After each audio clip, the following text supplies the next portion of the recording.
Ingresos. Estos son los datos, vamos con las reacciones. La primera, la del presidente del gobierno, Mariano Rajoy, que se congratula por este dato, que dice que en su opinión viene a confirmar que las cosas se están haciendo bien y que todavía se van a hacer mejor. Estoy muy contento y además creo que las cosas van bien y van a ir a mejor, Falta mucho, pero van a ir a mejor.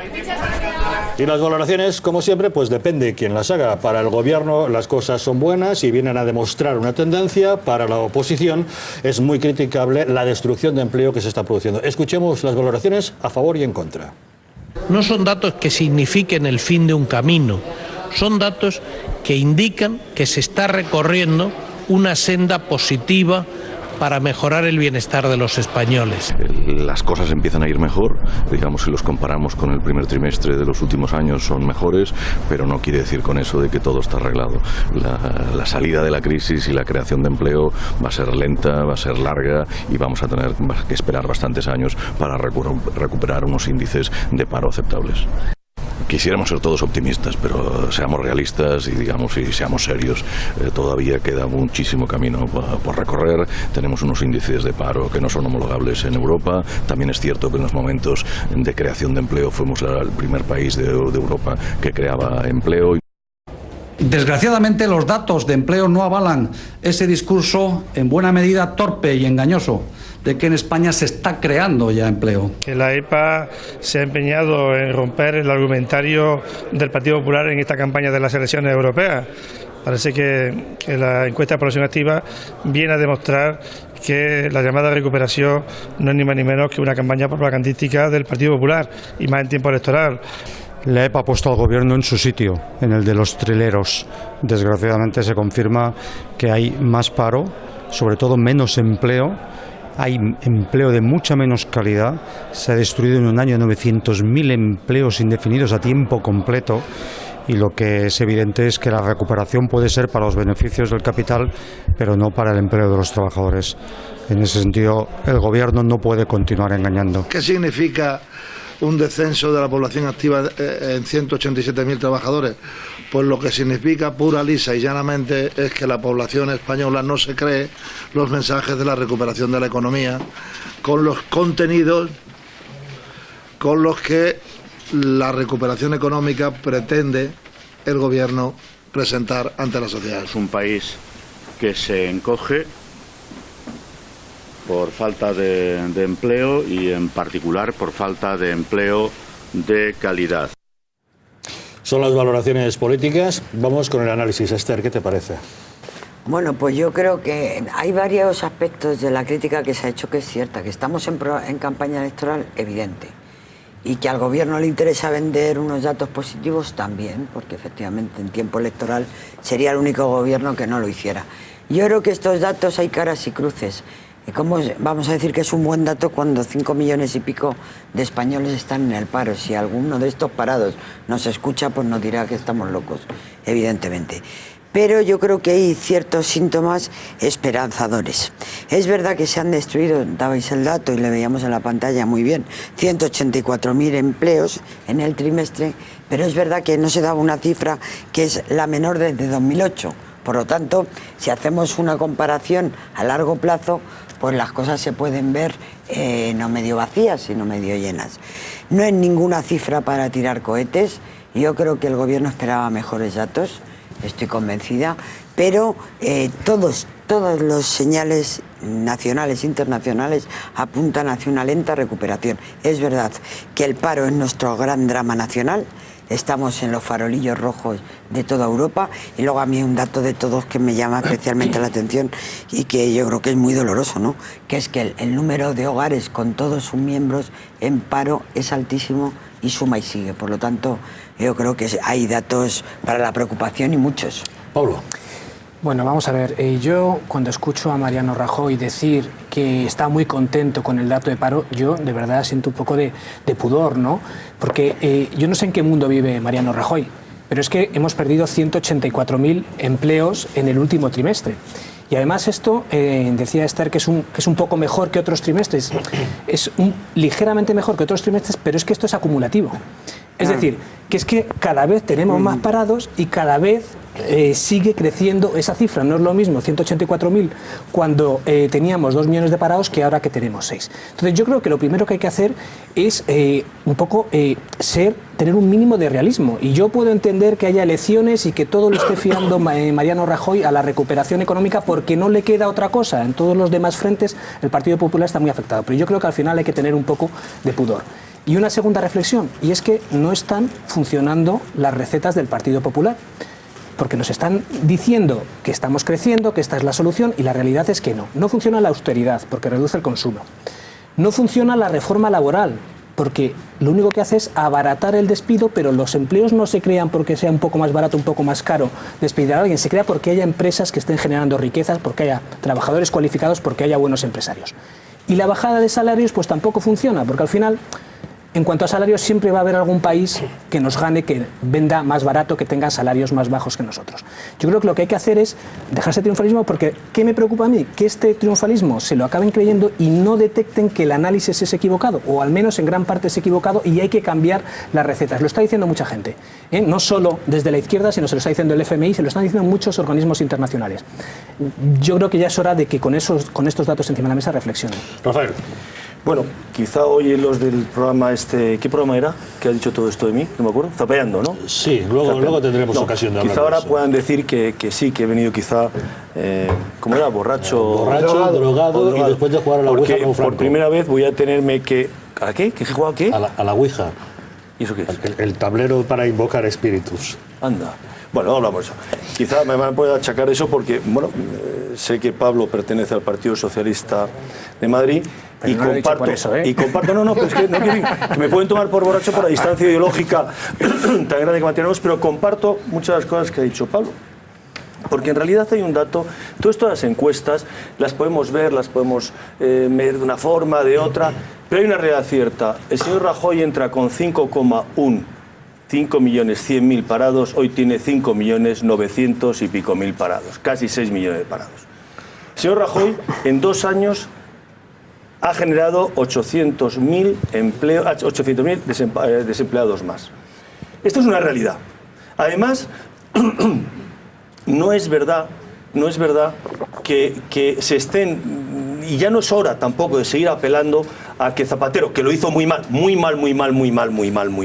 y esto no hay duda, pero ya esa murga de seguir apelando a Zapatero, ya han pasado los tiempos suficientes y los plazos suficientes para que el señor Rajoy, sus políticas económicas, laborales y sociales empezaran a dar algún fruto, cosa que no están haciendo. Y por último, decía un representante del gobierno, no recuerdo el nombre, que los test de estrés que van a pasar los bancos van a ser muy favorables y que están todos muy satisfechos.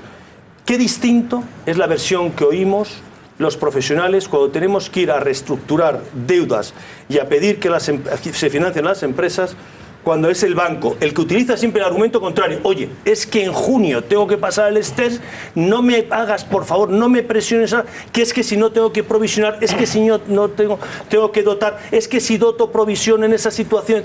Con lo cual, la realidad en la economía del día a día, en la economía del pormenor, en la economía del autónomo, de la pyme, esos supuestos brotes, no voy a decir los brotes verdes porque sería un poco de eufemismo, pero esos supuestos brotes de recuperación en el día a día no se ven. Tú te vas al banco y te sigue diciendo, ojo, que el test de estrés del junio no me permite reestructurártelo. Venme a ver en octubre o en noviembre. Oye, pero es que a octubre o noviembre no llego. Es que quiebro, es que voy a concurso antes. Es que, chico, no me lo puedo. Por lo tanto, es muy distinta la versión del gobierno a la versión que tú oyes de los banqueros, que te dicen completamente lo contrario. Borcajo, ¿vas a decir algo? Sí, yo quería decir que, hombre, hay datos que parecen contradictorios. Es verdad lo que dice el gobierno. Si comparas primer trimestre con primer trimestre del año pasado, han mejorado 344.000 empleos, lo cual, pues hombre, no está del todo mal. A mí me gusta ver esto desde el punto de vista de los que trabajan, porque ese es un número mucho más santo. El truco, desbocando a los que no están apuntados en las oficinas o dejando de mirar a los autónomos que tienen todo el derecho del mundo a reclamar trabajo, se pueden hacer muchas trampas con el número de los desempleados, muchas menos con el número de los que trabajan. Y ese número, 16.950.000, es el más bajo desde el año 2002. desde el año 2002. No estamos hablando del inicio de la crisis, sino 5 años antes. Eso significa que con eso difícilmente podemos salir adelante. Razón por la cual se impone cada vez más, porque ahora, si la situación ha mejorado, que ha mejorado un poco en el terreno de lo financiero, es el momento de preguntarse, bueno, ¿y ahora qué podemos hacer para financiar a las pequeñas y medianas empresas? ¿Y ahora qué podemos hacer para que los autónomos recuperen cierta capacidad de interacción en la política económica? Pues un plan para el empleo que facilite, que le dé margen a que las pequeñas y medianas empresas y los autónomos puedan continuar adelante. Ahora tienen un problema de estrangulamiento financiero y necesitan de ese plan o de algún plan alternativo porque, oiga, es que es evidente que aquí no sé si seguimos en la misma. Los bancos están con telarañas en el departamento de créditos. Y ese es el problema que tiene este país. No nos queremos dar cuenta de que hemos enflaquecido a un nivel de población activa que no permite nada. Pero Román. Vamos a ver, yo estoy de acuerdo con casi todo, pero también se puede matizar, ¿no? El gobierno está en campaña electoral, tiene que vender sus brotes verdes, y yo sí voy a utilizar la palabra los brotes verdes porque los brotes verdes del PSOE eran mentira y los brotes verdes del PP son mentiras. En eso se parecen muchísimo. En eso se parecen muchísimo. Es claro, apelar a las responsabilidades presentes y no pasadas, y no apelar a las responsabilidades presentes cuando en el pasado pasaron los brotes verdes y todos dijimos que no eran ciertos, pero claro, también era una campaña electoral cuando sacaron el famoso vídeo de los brotes verdes y el brote duró exactamente lo que duraba el spot de televisión, que eran 20 segundos. Es cierto que las políticas del Partido Popular han conseguido un éxito, y es que la velocidad de destrucción neta de empleo por año que se tenía cuando se cogió el poder era brutal. Y es cierto que ahora hay casi 1 millón más de parados como resultado, pero también es cierto que se ha parado la destrucción de empleo. Ya se llevan unos cuantos meses en los que aquella caída de 300.000, 200.000, el mes que más desempleo se ha generado de la historia, ya no pasa. Y eso sí es un éxito de las políticas. Lo que pasa que la reforma laboral se ha quedado corta, tenía que haber ido más lejos. La austeridad sí funciona, pero no es la suficiente. Y lo que tenía que hacer el gobierno para que pudiera las pequeñas y medianas empresas tener tesorería, los autónomos tener tesorería, era haber recortado la función pública, que es lo que no han hecho. Y además este gobierno no lo va a hacer, porque es muy difícil que un registrador de la propiedad rodeado de abogados del Estado, funcionarios y tax, que son cuerpo del Estado puro y duro, decidan recortarlo. Es muy difícil porque ellos desde pequeños viven para el Estado y piensan que el Estado es la solución, aunque sean supuestamente de derechas o liberales. Por lo tanto, tenemos un problema muy serio, porque en el número de trabajadores que recordaba Xavier, si a eso le descuentas toda la masa de función pública que sobra, deberíamos de tener casi 1 millón de parados más. Y habría que mantenerlos. Pero eso es lo que nos permitiría generar nuevo empleo desde la economía privada y nueva realidad económica en este país. Pero como nadie quiere, porque es año electoral autonómico y municipal, y como todos dependen de las baronías para mantener sus cuotas de poder dentro de sus propios partidos, nadie se atreve a meter la tijera y de verdad el recorte en la función pública. Porque mientras tengamos esa función pública, los impuestos van a seguir siendo igual de altos, van a seguir siendo requisatorios y incautatorios, no van a ser impuestos, y vamos a seguir sufriendo porque no va a haber dinero, porque el dinero se lo quedan ellos. Javier. Sí, los datos de la EPA realmente lo que nos demuestran es una situación de verdadera emergencia nacional.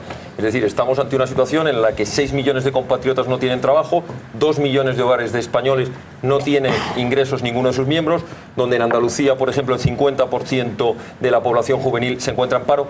Y esto, aun siendo gravísimo, no lo es todo, porque lo grave, y así lo vemos desde Vox, es que no hay voluntad de cambiar las causas que están llevando a esta situación.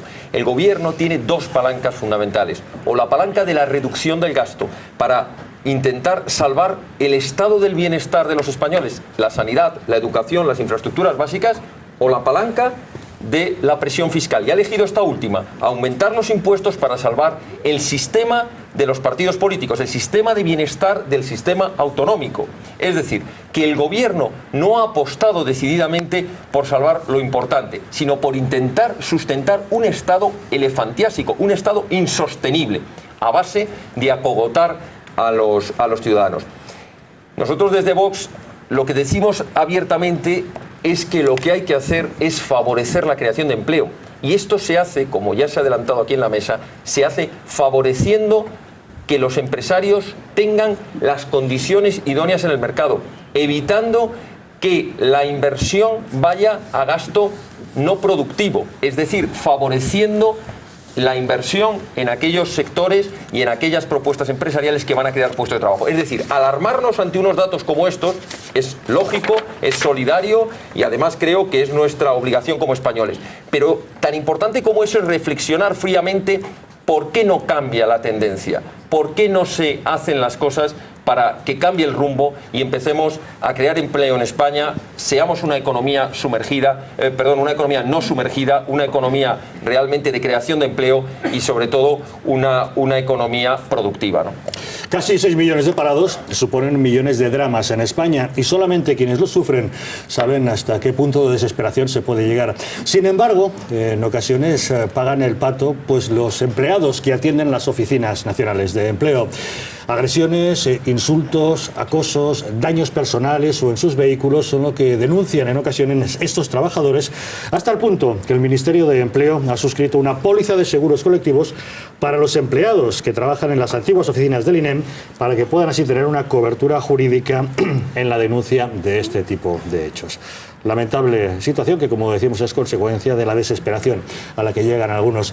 Una desesperación que se traduce también a la hora de pedir ayuda. Según datos de Cáritas, hemos sabido que este año el 53% de las personas que han acudido a Cáritas a solicitar empleo y a pedir ayuda eran españoles, frente a un 47% de extranjeros. Eso cambia las cosas, puesto que históricamente era al revés. En 2009, por ejemplo, los españoles eran solamente un 25%, con lo cual se ha producido un salto importante en apenas 5 años se ha duplicado la denuncia de estos hechos. Vamos a escuchar a Sebastián Mora, secretario general de Cáritas, y también a Félix Miguel Sánchez, coordinador de su programa de empleo. Nosotros creemos que especialmente para las personas más excluidas, y así se está apostando desde la Unión Europea, se necesitan programas específicos, se necesita un liderazgo especial de los servicios públicos y de las administraciones públicas en el acompañamiento y la generación de empleo de las personas más vulnerables. El 62% de las personas que participaron en nuestro programa eran mujeres. Mayoritariamente son mujeres las que se acercan a nuestros programas asumiendo la responsabilidad de sacar adelante sus responsabilidades familiares. El 53% de las personas son españolas. El año pasado se equilibró la tendencia. Este año la tendencia es manifiesta. Hay más personas de origen español que personas inmigrantes participando en nuestro programa. Una vez más, hemos de agradecer a Cáritas la importante labor social y humanitaria que desarrolla. Desde luego, y recuerdan antes a Tosho diciendo que este país se encoge. Este país se encoge porque no somos solidarios, porque solo estos señores de Cáritas, en su mayor parte voluntarios, hacen algo por esos parados. A mí no me extraña que contraten una póliza para la seguridad de los trabajadores del INEM. ¿Qué hacen los trabajadores del INEM? ¿Alguien conoce a alguien que haya tenido una oferta de empleo del INEM? ¿Y qué hacen? Contarlos. Y lo mismo con Zapatero que con los de ahora, con los del PP.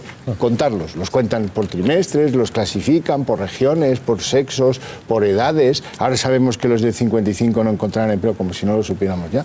Pero bueno, aparte de eso, ¿qué más? La gente está airada porque quiere solución. Es el análisis que hacemos de los datos del paro en nuestra mesa. Ahora lo que más nos interesa, como siempre, es la opinión que ustedes puedan compartir con nosotros. Beatriz, ¿qué nos están contando? El análisis en las redes sociales no es mucho más positivo de lo que se está hablando aquí. Nos dice una espectadora, dice, con la actual casta política que sigue las directrices de Europa, que exige que solo seamos una nación de servicios, no hay solución posible. Otro espectador llama la atención también sobre el hecho, dice que mientras que no se apoya a las pymes y a los autónomos, no se creará empleo en España, si lo cree. Y otro tuitero nos decía, reforma laboral necesaria pero insuficiente. Es imposible crear empleo sin un modelo productivo y sin sectores que generen riqueza. Más mensajes, también críticos con el gobierno. Con estos políticos y sindicatos, el 1 de mayo es el día de 6 millones de tragedias. El espectador decía que estaba de acuerdo con Rafael López Dieguez. Dice, con Rajoy hay más paro y más pobreza en España. En mi casa hay 2 parados. Y ya por último, bueno, hay también espacio para las bromas. Dice, esperemos que estos brotes verdes no sean como los de Zapatero, de los de fumar. Son muchos los asuntos que abordaremos en El Gato. Hoy, entre otras cosas, queremos escuchar la opinión de Rafael López Dieguez, que nos acompaña. El juez Ismael Moreno ha imputado a 9 policías por favorecer presuntamente a integrantes de la red mafiosa china de Gaoping. Al parecer, estos agentes, 7 policías nacionales, 2 policías municipales y un guardia civil, podían haber hecho favores a los integrantes de esta red mafiosa dedicada al blanqueo de capitales a cambio de recibir regalos. Conozcamos detalles. La operación Emperador contra la mafia china, que opera en España y uno de sus cerebros, Gaoping, llevará la próxima semana a declarar ante el juez Ismael Moreno a 9 policías, entre ellos 3 comisarios por presunta corrupción. Entre ellos el comisario del aeropuerto de Barajas, Carlos Salamanca. Precisamente la relación de amistad con él llevó al primer instructor del caso, Francisco Andreu, a apartarse de él. Según parece, los policías imputados aceptaban dádivas y regalos de la mafia china a cambio de favores administrativos relacionados con la inmigración. Ha estallado una guerra entre policías implicados con esa mafia china, los jabalíes y el Departamento de Asuntos Internos. Cabe recordar que en el caso se trató de implicar al CNI, quien presuntamente utilizó una espía para ofrecer inmunidad a uno de los mafiosos chinos, según se desprende de una grabación incorporada al sumario, a cambio de desvelar sus contactos con policías. El periodista del Mundo, Fernando Lázaro, ya fue informado de que estos policías estaban siendo investigados y le dijeron que se estaban inquietando. La sensación que hay, lo que trasciende es que después de este maremoto, porque al final ha habido un maremoto ahí tremendo, otra cosa es que luego públicamente se llega a lo que se llega. El mensaje es, ojo, y te lo traslada gente de nivel en el Ministerio del Interior, ojo que el jabalí está herido. El jabalí es la mafia policial. La mafia policial está herida, a ver cómo se revuelve. Ya sabéis lo que es un jabalí herido revolviéndose. Bueno, pero para digo, claro, que el mensaje me llegue a mí, que soy el periodista que lo cuento. El jabalí está herido, Horcajo, era el mensaje que le trataba. El jabalí está herido y es evidente que algo no hemos hecho bien con los negocios y las mafias y lo que los chinos han desarrollado en nuestro país.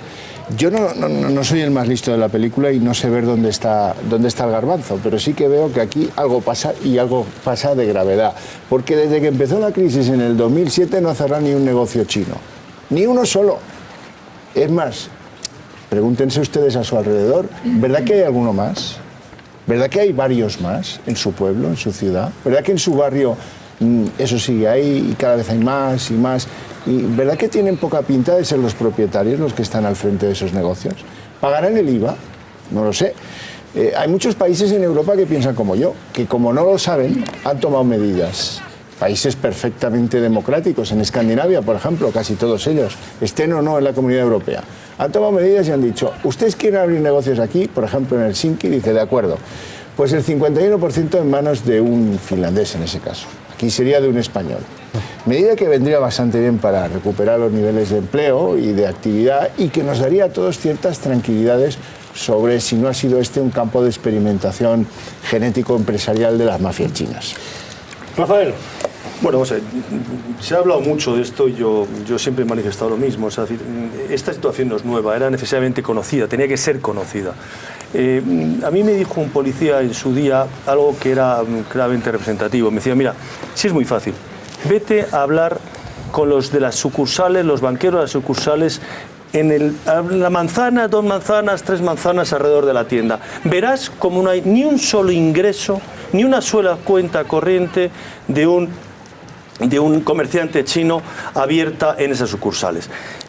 ¿Esto qué evidencia? Evidencia, lógicamente, que existe una economía sumergida. Esa economía no pasa por el circuito de control que son los bancos, no está al alcance de la Administración de Hacienda, en tanto y en cuanto, insisto, no están los bancos. Por lo tanto, al estar fuera del circuito, era obvio, era clarísimo que estaba moviendo cantidades ingentes de dinero, porque como bien apunta Xavier Horcajo, el negocio no va a menos, el negocio va a mucho más. Cada esquina, y las esquinas más caras, no las más baratas, las más caras, que antes veías tiendas de lujo que no podían soportar la renta, hoy están ocupadas por almacenes de estos o por tiendas de estos de chino. Y si, insisto, ese dinero no está en el circuito bancario, está fuera del circuito bancario, y se sabe y se sabía que estaba fuera del circuito bancario, era obvio que el dinero estaba manejándose por debajo, era una economía sumergida y que además todas esas cantidades ingentes de polígonos enteros llenos de almacenes de esta gente, era tan fácil de controlar por aduanas, era tan fácil que un inspector de aduana hubiera entrado y hubiera dicho, por favor, deme usted la declaración de toda esta mercancía. Es tan sencillo eso. que no se ha hecho, llevamos decenas de años. Pero a mí sí me gustaría tener un poco de cuidado, es decir, vamos a tratar de no hacer generalizaciones. Es decir, igual que ha habido detenidos... ¿Tú qué pasa, que tienes miedo que te corten un dedo? No, yo no tengo ningún miedo de que me corten un dedo ni que me pase nada, pero igual que ha habido 4 policías detenidos y no se nos pasa por la cabeza decir que todos los policías están corruptos y hay que ver que casta y tal y cual, no creo que debamos decir y generalizar y decir que todos los comercios chinos o que toda la comunidad china está bajo mafias, primero porque no es verdad y segundo porque sería profundamente injusto. ¿Que hay muchos comercios chinos? Claro, pero es que se fabrica el 80% de las cosas que se fabrican en el mundo se fabrican en China.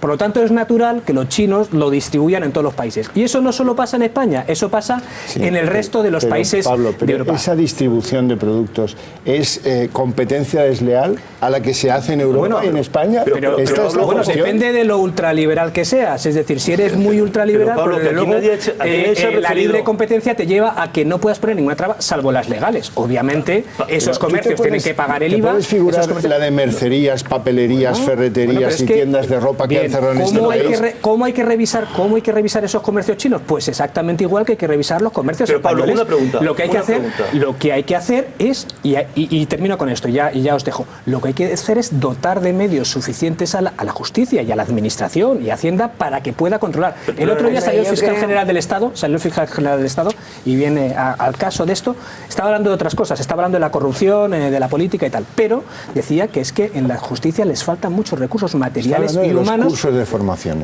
Bueno, estaba hablando de la corrupción en general, porque era sobre la ley de transparencia que había presentado el PP, en fin, pero no era exactamente sobre esto de los chinos, pero yo creo que aplica también en este caso, es decir, vamos a tener recursos suficientes y a los chinos igual que a los españoles, lo mismo. Yo creo que aquí hay 2 temas y a mí no me gustaría mezclarlos, porque son los 2 igualmente graves. Yo creo que efectivamente los negocios chinos tienen muchos puntos oscuros. No es por generalizar, pero efectivamente sabemos que son negocios donde hay explotación, algunos de ellos sabemos que es una fuente para atraer inmigrantes ilegales, etcétera, etcétera.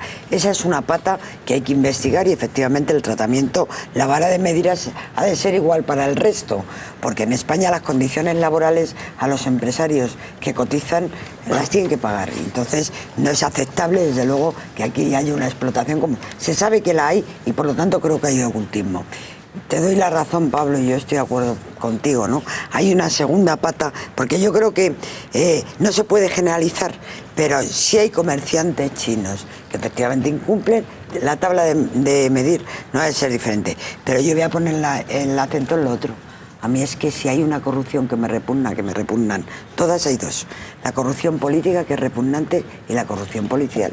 O sea, a mí, de este tema, perdonadme, pero el hecho de que presuntamente una mafia como la China haya captado a un grupo de policías y además a base de cohechos, yo no voy a adelantar acontecimientos porque esto lo tiene que decir el juez, pero a mí se me levantan todas las alarmas. Así, efectivamente, se me levantan todas las alarmas y encima uno de ellos nada menos que en Barajas. Mire usted, de verdad vamos a hacer los 2 temas, pero a mí esto me huele fatal y me pinta peor. Lo triste es que España se ha convertido desde hace unos años en el atractivo, en el polo de atracción de las mafias. Aquí han venido las mafias chinas, las mafias rusas, las mafias de Serbia, etcétera, etcétera. ¿Por qué? Pues hombre, tenemos que preguntarnos que esto no es una casualidad. Las mafias van a operar en su negocio allá donde tienen más facilidades para hacerlo y más impunidad frente a la justicia y frente a la acción. Entonces, tenemos que felicitarnos que en esta ocasión la policía ha sabido detectar dónde se estaba produciendo una situación delictiva, detener a aquellos de sus miembros que han caído en la corrupción, desprestigiando a la policía y a la Guardia Civil, y esto honra a la inmensa mayoría de los guardias civiles y policías que actúan con honradez y con eficacia en España. Por eso es tan importante que el gobierno y que la sociedad apoye a sus cuerpos y fuerzas de seguridad del Estado, que los dote de medios humanos y económicos para que su lucha contra las mafias, contra las organizaciones criminales, sea cada vez más efectiva.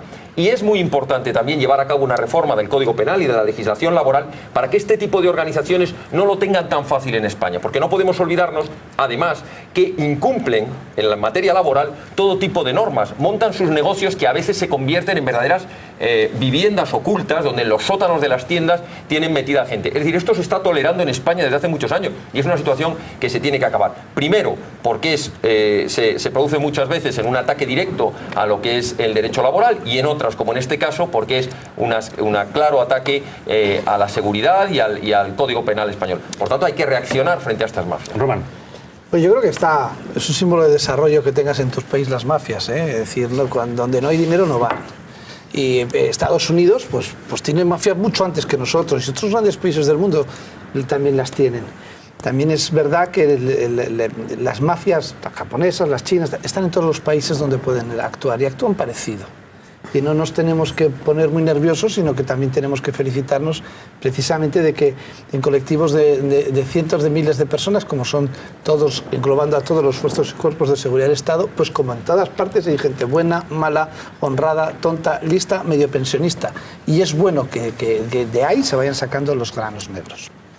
Es verdad que hace falta una reforma legal muy grande, porque además están muy bien instruidos para que la gente cometa faltas y no delitos y pueda seguir manteniendo una actividad mafiosa, pero todo esto está basado en el garantismo de que aquí hay que reinsertar a todo el mundo y todo el mundo es bueno y que pobres aquellos que cometen los delitos que el sistema les ha llevado a la delincuencia, pues hay que ser condescendientes con ellos. Y luego también el resto de los ciudadanos deberían pensar, y digo deberían, o podría decir deberíamos, pero como no lo practico, esto de comprar los CDs, los DVDs y todas estas cosas que se hacen por las calles tan baratas, tan divertidas, que precisamente los mayores falsificadores son las mafias chinas en pisos, como ha demostrado la IFPI y AFIBE y todas las asociaciones de protección de derechos de autor. Bueno, pues aquel que compra está manteniendo todo este negocio mafioso de lumpen y que se va de Hacienda. Pues claro, ponerse a decir qué bien, hay que perseguir, es intolerable que esto pase en mi país, cuando uno es cómplice necesario porque precisamente compra los productos que vende toda esta gente de manera ilegal y mafiosa, pues se lo tiene que hacer mirar. Por lo tanto, el ejercicio de reflexión creo que debe de ser muy amplio y colectivo. Y por supuesto, aparte de exigir la transparencia y la persecución fiscal que tienen que tener, ya que sufrimos los demás la misma, hay una serie de empresarios chinos que trabajando 70 horas, 70, incluidos los empresarios, porque allí no hay sindicatos que pidan más fiestas que trabajo y más derechos que otras cosas, sino sencillamente esfuerzo, están saliendo adelante y están ocupando muchos sitios con cadenas que son legales, trabajan bien y ya tienen éxito comercial. Rafael, querías añadir algo. Yo te quiero una matización, porque Pablo, tú has introducido algo que yo creo que yo discrepo también con Javier, es decir, el tema de mafias. No, yo creo que España, y discrepo de lo que está diciendo Javier, y ahí me remito a los índices de criminología, es de los países en los cuales está menos afectado en este momento por la incidencia de las mafias. No nos olvidemos las mafias turcas, no nos olvidemos las mafias pakistaníes, las japoneses, en fin, hay infinidad. La política, y en ese aspecto hay que reconocer al gobierno, a los gobiernos que han hecho un trabajo exhaustivo, y lo digo desde el punto de vista profesional también, un trabajo exhaustivo en cuanto se podría mejorar el Código Penal, pero se ha hecho un trabajo bueno y en España no estamos afectados como otros países de Europa, ni mucho menos por el efecto de las mafias, donde hay crímenes, donde realmente se producen situaciones de extorsión preocupantes, muy preocupantes. En España a este punto hoy no hemos llegado. Pero sí es verdad una cosa. Existe, y es a lo que me estaba refiriendo, y es algo palpable, y era algo que era completamente admirable, existe un fraude fiscal. No está el dinero de los chinos, y esto está declarado por el Banco de España, no está el dinero de los chinos en el circuito bancario. ¿Dónde estaba? En aquellas bolsas de basura que el señor John Chaupin, como se llama, cogía y se llevaba en el coche y las pasaba por la frontera, y les cogía y hacía intercambio, hacía compensaciones, etcétera, etcétera. Ese para mí es el problema, junto al tema laboral. Pero yo no llamaría aquí, ni crearía aquí una alarma, porque yo he de reconocer, y las cosas, cada cosa hay que llamarla por su nombre, que España no es hoy un país que esté afectado por... Sí está afectado por el efecto dumping, al que tú te referías. La competencia desleal. Yo, Rafael, no estoy de acuerdo contigo. Pero no estoy de acuerdo contigo porque, mira, España es el primer consumidor de cocaína del mundo. España es el primer consumidor de hachís de Europa.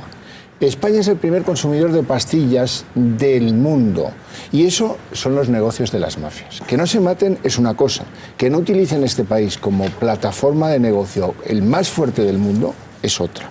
Aquí, por ir a un ejemplo más mundano, más callejero, que a mí me sorprende cómo la policía no actúa en esto. ¿Sabes que hay peluquerías que ofrecen final feliz? O masaje. Son chinas. ¿Sabes que existen? En todos los barrios de España.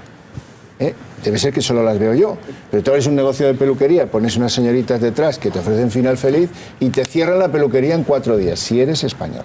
Si eres chino, no. Y eso es por algo. Y el algo se llama mafia que hay detrás. Y no hay más cáscaras. Te voy a decir más. Como crimen organizado. Te voy a decir un poquito más. Respecto a la ortodoxia de los negocios chinos. Oye, es que solo voy yo a los chinos. Es que no vais vosotros. ¿Habéis pedido factura en alguno? ¿Habéis visto el IVA reflejado en alguno? ¿Habéis visto el NIF? Hay alguno que sí, ¿eh? No digo que no. No digo que no. Es verdad. Hay alguno que sí. Pero la inmensa mayoría no. No estoy de acuerdo. ¿Qué pasa? Que a un comerciante español le pides el recibo, no te lo da y le cae la de... Son dos cosas distintas. Una es el crimen organizado y otra es el fraude fiscal. Y otro es el fraude fiscal. ¿Tú te crees que no hay acciones específicas en Hacienda porque les protege la Santísima Trinidad? Sí, el crimen organizado... Pero ¿de verdad os creéis que el fraude fiscal de este país, el fraude fiscal importante, es el de los chinos? Pero si tenemos un fraude fiscal que supone el 20% del PIB, pero si el fraude fiscal, los primeros son las grandes empresas que se sacan el dinero a paraísos fiscales. Pero si hemos hecho una... hace que se cierren negocios españoles. Es por poner un poco en perspectiva, porque al final parece que aquí son los chinos que no te dan la factura con IVA, porque para empezar no pides la factura con IVA, porque cuando vas a una tienda no te dan factura, a no ser que seas una empresa y te vayas a repercutir el IVA. Es verdad que habrá muchos negocios chinos que no declaren el IVA, pero para eso está la Inspección de Hacienda. Por eso que hay que hacer, darle más recursos a la Inspección de Hacienda. Lo que no podemos decir es que el fraude fiscal es una cosa sobre todo de chinos, porque el fraude fiscal es sobre todo de grandes empresas, desgraciadamente. ¿Sabéis quién no hace fraude fiscal? ¿Sabéis quién no hace fraude fiscal? Los trabajadores, que tenemos una nómina, que eso segurísimo que no hacemos nada de fraude fiscal. Hay otra pata importante, es que los chinos están fuera de circuito en muchas cosas. Está clarísimo, yo no sé si habéis ido a Fuenlabrada, yo he ido. No, claro, eso es Shanghái. Cobo Calleja. Cobo Calleja. Supongo que sabíais que me refería a ello. Y eso es Shanghái. Bueno, tanto y vas a Chinatown en Nueva York y... hay Shanghái tanto que no hay integración. Es muy raro que los chinos tienen un grave problema de integración. No se mezclan con nacionales. Claro, en todos los países, pero aquí también pasa.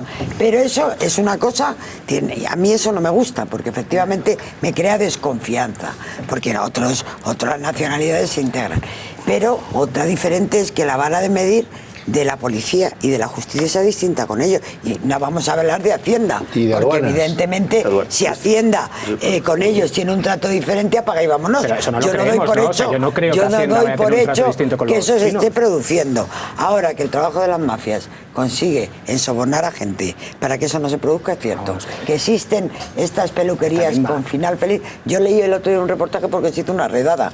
O sea, lo que sé de este negocio es porque leí en el periódico que se había hecho una redada en estas peluquerías con final feliz. Y yo supongo que si efectivamente eso se produce con asiduidad, se persiga como cualquier delito.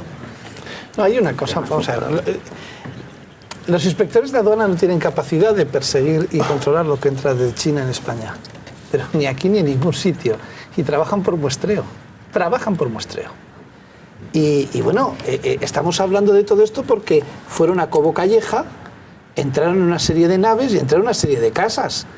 Con lo cual, algo sí se ha hecho. Y de ahí se fueron al puerto de Valencia. ¿Por qué? Pues porque es por donde entra fundamentalmente toda la mercancía de una manera y con un número de controladores de aduana que no pueden controlar esa realidad. Pero se está persiguiendo. Claro, a mí lo del fraude fiscal de las grandes compañías y ese 20% que dices me llama la atención porque son esas compañías donde están sentados todos estos exministros que son miembros del Consejo de Administración, ¿no? Es decir, esos que cotizan... Tú cuenta todos los exministros que hay, que seguro que hay muchos menos que grandes ejecutivos. El problema... A ver si va a ser... A ver si gestionan los políticos ahora las grandes empresas. Pero yo no sé cómo algunos pasan tan rápido de ministro a miembro del Consejo de Administración, curiosamente siempre en el mismo sector. Pero no gestionan las grandes empresas los políticos. Las grandes empresas las gestionan los grandes empresarios. No, están en el Consejo de Administración de las grandes empresas. Con eso de echarle la culpa a los políticos de que al final pero es que queda muy bonito encontrarte a todos los exministros, exvicepresidentes sentados en los consejos de administración de esas grandes compañías. Pero no voy a eso. Si el problema es que además os presentan las cuentas y buscan argumentos financieros o trampas. Es que el dinero que no está dentro del circuito no se sabe cuánto es. Es que el dinero que no está controlado no se sabe cuánto es. Eso es lo que pasa, ¿no? Pero eso pasa con la caja de los partidos políticos que dicen, mis cuentas están auditadas. Que más o menos un 20%. Enseñando lo que usted enseña. Pero eso como la economía sumergida. Claro, pero lo que habrá que meterse es con la economía sumergida de una vez. Pues se sabe la tabla mayor de ese 20%, que es aproximado, obviamente. Bueno, la economía sumergida, algo con lo que hay que meterse sin lugar a dudas. Vamos a ir cambiando de tema, porque el Consejo General del Poder Judicial ha citado al magistrado de la Audiencia de Barcelona, Santiago Vidal, para que comparezca el próximo día 19 de mayo. Pretende determinar su posible responsabilidad en el asunto de la Constitución para una Cataluña independiente, en la que dice que está trabajando. Ya saben ustedes que fue el propio Santiago Vidal quien reconoció en una entrevista que él, junto con una serie de magistrados, algunos diputados del Parlamento y algunos miembros de entidades como la Asamblea Nacional Catalana, están elaborando una posible carta magna para una hipotética Cataluña independiente que sería republicana, una república al estilo alemán. Eso es lo que él dijo y, por tanto, el Consejo General del Poder Judicial le ha llamado a capítulo para saber exactamente qué es lo que está haciendo, si tiene autorización para hacerlo y quién pide este tipo de encargos o quién los autoriza. Claro, ayer lo comentábamos aquí, es que los jueces juran la Constitución. Entonces, un señor que está para administrar un conjunto de leyes que se basan en esa Constitución, conspira contra esa Constitución y a ratos libres, espero que no lo hagan en el juzgado, en el despacho y utilizando el ordenador que le pagamos entre todos, redacta constituciones prêt-à-porter. Con los tíos de Esquerra, republicanas, para Cataluña, para la República de Cataluña, y aquí no pasa nada. Entonces, bueno, oye, le han dicho, oiga, ¿usted tiene permiso para hacer esto? Y ahora estamos en la fase en la que se tiene que indagar si informó, si pidió permiso, si eso se puede o no se puede hacer. El caso es tan extraño que en Quebec no ha pasado nunca que un juez hiciera una constitución quebequesa allí cosiendo los calcetines mientras se aburría.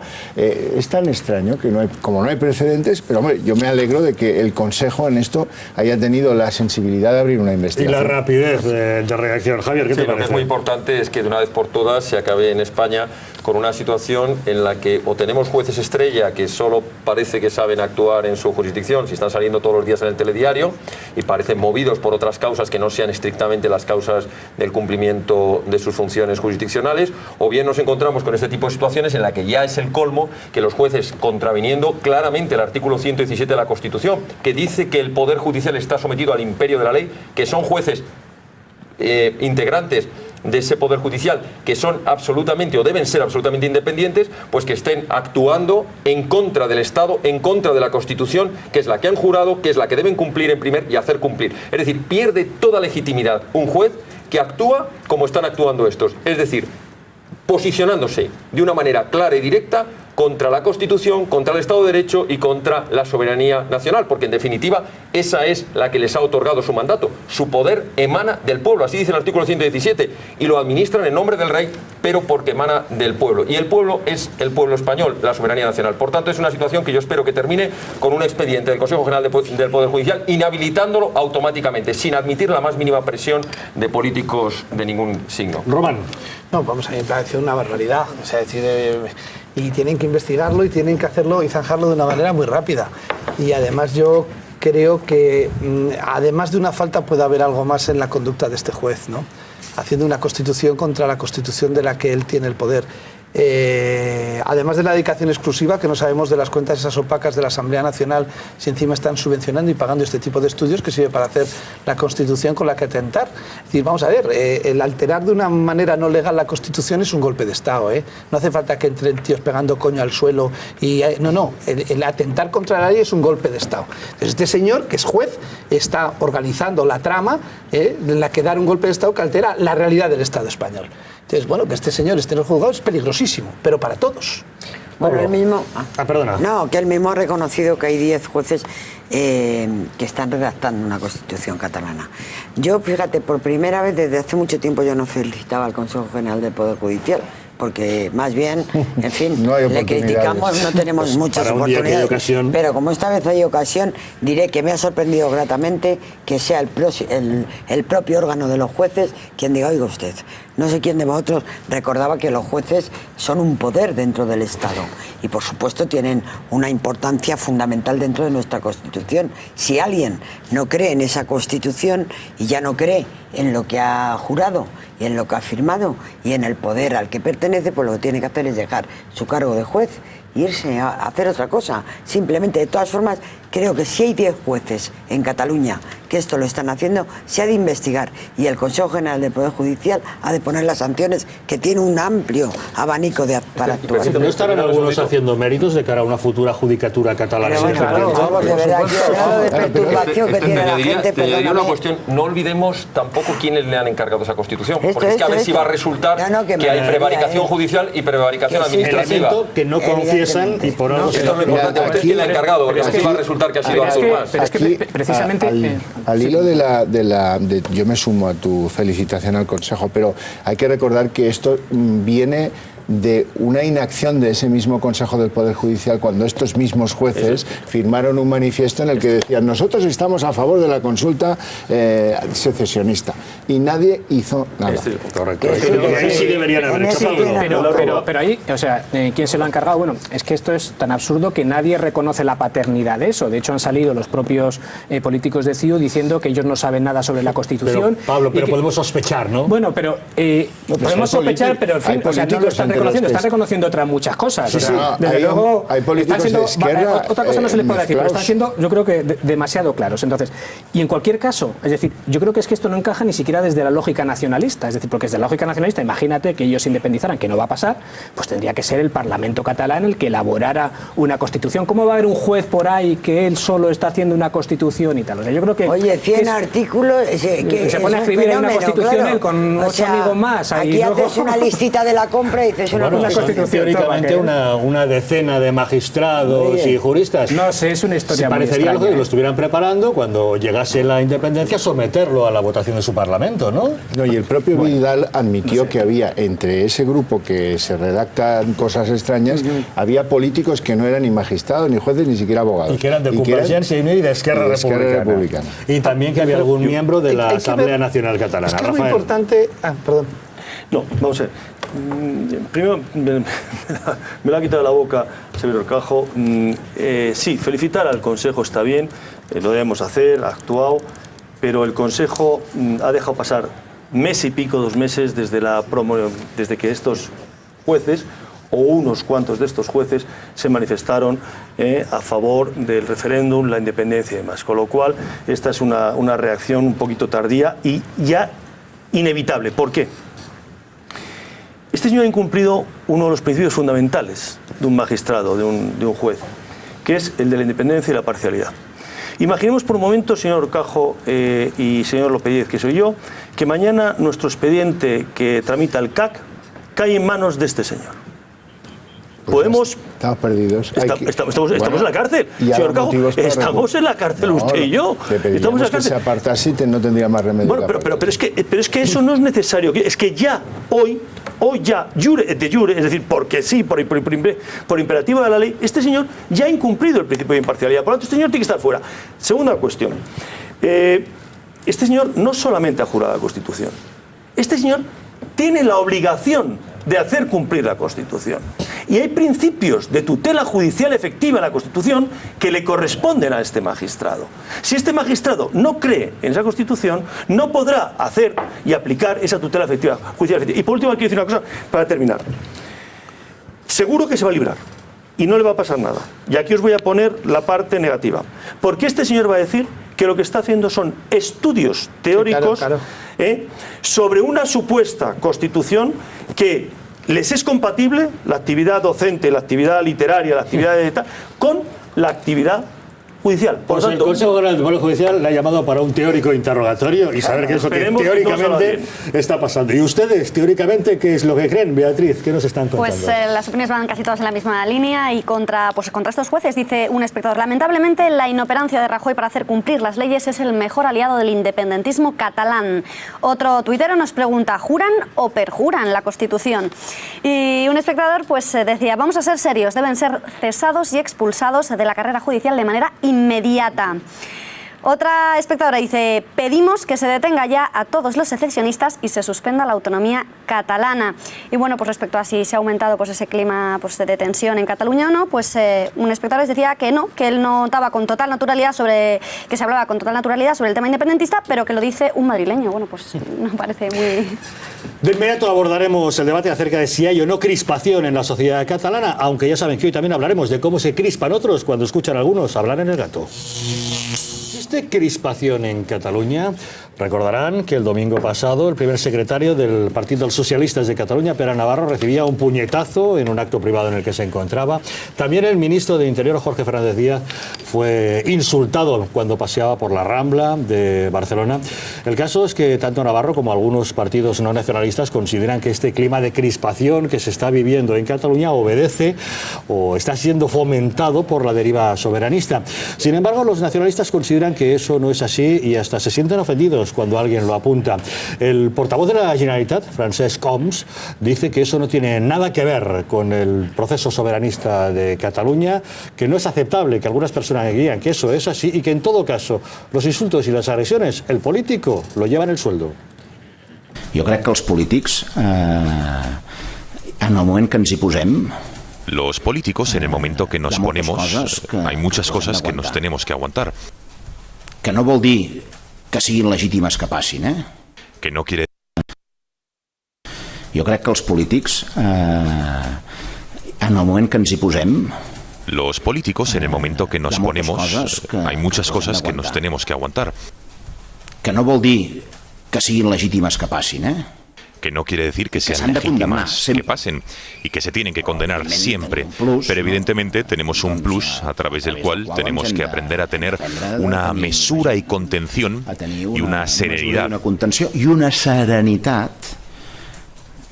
Y una serenidad. Creo que es pertinente recordarlo. Pertinent recordar-ho, sobretot aquesta expressió. Aquelles persones que tenim responsabilitats polítiques tenim un plus de... Tenemos un plus de exigencia, de serenidad, que va en el cargo, porque si no sabe qué pasa... Ja està, perquè si no sap què passa, que las derivadas de este tipo de debates acaban con, bueno, ya lo han visto con el gobierno español, ¿no? Volver regular de querer regular hasta los escraches. Construyen todas esas teorías y entonces van a la limitación de los derechos fundamentales. Bueno, las palabras de Francesc Homs se suman a las del conseller Felip Puig, que criticó a Pere Navarro por haber vinculado esta agresividad en el ambiente con el proceso soberanista. En primer lugar, sin ninguna tibieza, en la condena más absoluta a cualquier acto de violencia y agresión a cualquier ciudadano. La condemna més absoluta de qualsevol acte de violència i de qualsevol agressió a qualsevol ciutadà. Si es un político, es evidente que también tiene más eco mediático. Por otra parte, de la misma manera que condeno rotundamente este tipo de agresiones, creo que también haríamos un flaco favor a nuestro clima de convivencia si ahora intentásemos generalizar y sacar conclusiones de las intenciones y motivaciones que además no se conocen. Por tanto, no me parece correcto que de este hecho estemos sacando un elemento de debate político sobre el proceso que vive el país, porque no hay nadie que pueda tener ningún argumento que nos lleve a una conclusión en este sentido. No hi ha ningú que pugui tenir en aquests moments cap argument que pugui portar a una conclusió en aquest sentit. Y el propio agredido, Pere Navarro, ha contestado a Felip Puig en estos términos. Cuando lo que se hace es condenar un acto de violencia y después decir pero y plantear matices, esa es una situación que evidentemente implica que hay un problema de fondo que hay que abordar. ¿Existe clima de crispación en Cataluña debido al proceso soberanista? Tenemos comunicación con el candidato de Vox a las europeas y con tertulia habitual del Gato al Agua. Alejo Vidal Cuadras, muy buenas noches. Buenas noches. Don Alejo, cuéntenos, ¿de qué opiniones? ¿Se está viviendo un incremento de la crispación en Cataluña debido al soberanismo o no? ¿Quién tiene razón? Sí, se está produciendo una tensión creciente en el seno de la sociedad catalana. A mí hay amigos míos en Cataluña que me dicen que en el seno de las familias hay temas de comunicación que se evitan para huir de posibles enfrentamientos entre parientes próximo. Yo recuerdo que hace muchos años ya se quemaban sedes de otros partidos no nacionales. O se hacían pintadas, o se insultaba, había. Don Alejo, tenemos serios problemas para escucharle con claridad. Vamos a tratar de recuperar esa llamada. Mientras tanto, les diremos que hoy mismo el Confidencial Digital publica que hasta los Mossos de Escuadra, un portavoz de los Mossos de Escuadra, ha venido a reconocer que en Cataluña se está produciendo un auténtico polvorín, puesto que el debate sobre la independencia está provocando el auge de grupos extremistas y que los políticos se han convertido en objetivo. La verdad es que muchos que apoyan ese proceso soberanista están en contra de reconocer que este pueda estar en el origen de la crispación y violencia que se está viviendo en Cataluña, pero hasta los Mossos de Escuadra, al parecer, en esta información vienen a confirmar que sí podría estar relacionado el asunto. Román quería hacer un comentario. Sí, vamos a ver, es que las declaraciones que han hecho estos portavoces nacionalistas son peligrosísimas, porque en Euskadi ya las conocemos. El paso al condenar e inmediatamente justificar, como ha recordado Pere Navarro, es de una vileza total. Porque se condena, no hace falta nada más. Y además, ni los políticos ni ningún ciudadano tiene que llevar en el sueldo la agresión y el insulto y el maltrato. Es más, es una forma de medir muy original esta, porque si recordamos las declaraciones cuando se produjo el asalto a la librería Blanquerna, coincidiendo con la Diada, que lo condenamos sin decir pero, pues no iban el sueldo los que estaban allí, claro. Parece que hemos recuperado la comunicación con Alejo Vidal-Quadras. Don Alejo, a ver si ahora le escuchamos con mayor claridad. Adelante. No, decía que la violencia en Cataluña en relación al separatismo no es nueva. Hace muchos años ya que se queman sedes de partidos no nacionalistas, que se insulta, que se escupe, que se queman banderas, se queman efigies, fotografías del rey.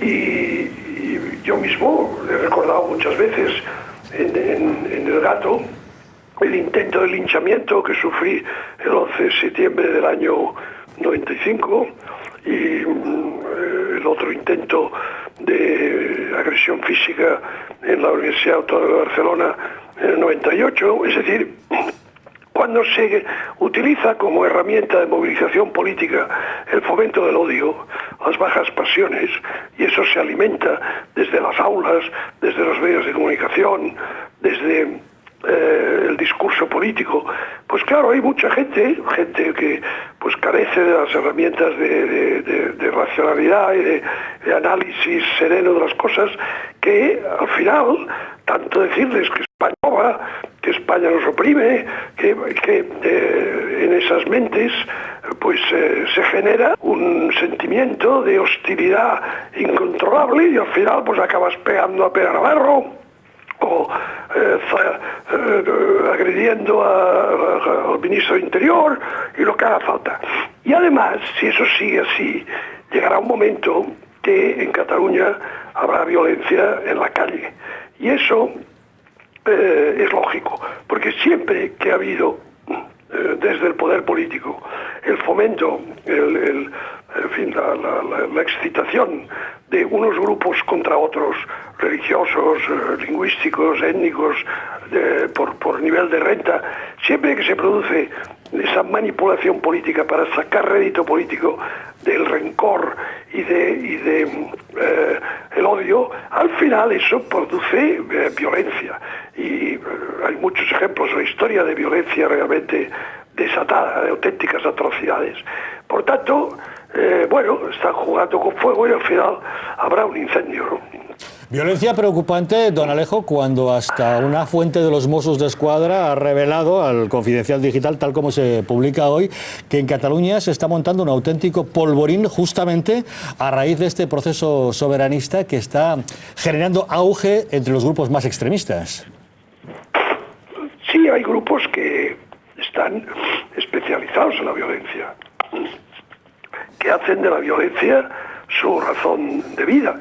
Como es natural, los que forman estos grupos son gente enferma, son psicópatas o prepsicópatas que encuentran en la agresión física a otras personas pues un motivo de placer y de satisfacción, y al final los políticos que les dan un pretexto a estos anormales pues son responsables del comportamiento de esta gente, de estos energúmenos.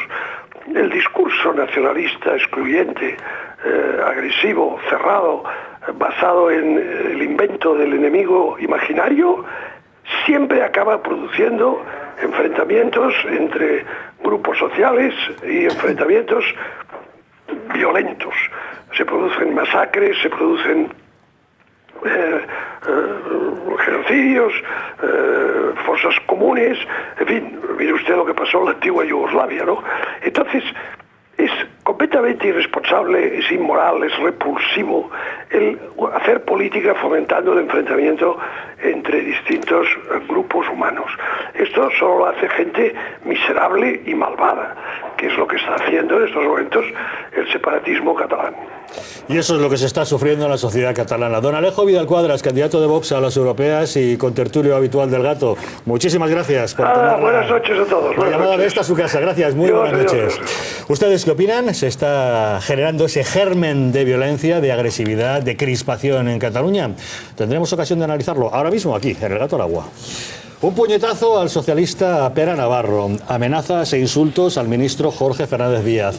Hasta los Mossos d'Esquadra reconociendo que Cataluña se está convirtiendo en un polvorín debido al auge de movimientos radicales alimentados por la deriva soberanista.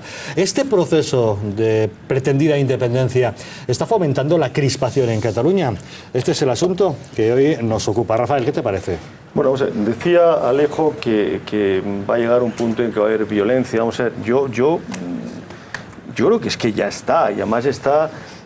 Lo que pasa es que otra cosa es que el gobierno autónomo catalán está intentando ocultar los datos.